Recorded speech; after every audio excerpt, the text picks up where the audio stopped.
حضرت عبداللہ بن عمر رضی اللہ تعالیٰ عنہما سے روایت ہے، انہوں نے کہا میں نے رسول اللہ صلی اللہ علیہ وسلم کو فرماتے سنا،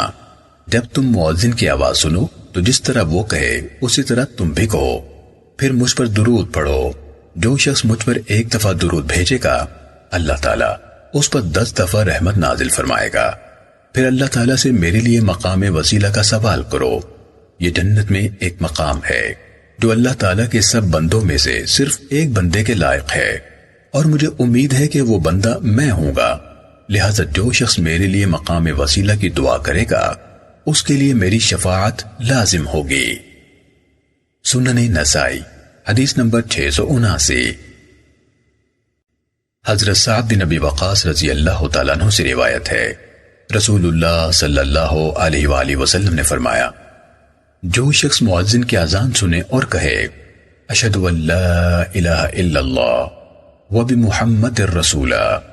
یعنی میں بھی گواہی دیتا ہوں کہ اللہ کے سوا کوئی معبود نہیں، وہ اکیلا ہے، اس کا کوئی شریک نہیں، اور محمد صلی اللہ علیہ وسلم اس کے بندے اور رسول ہیں،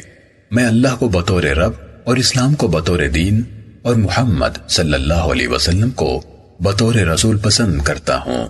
تو اس کے گناہ معاف کر دیے جاتے ہیں۔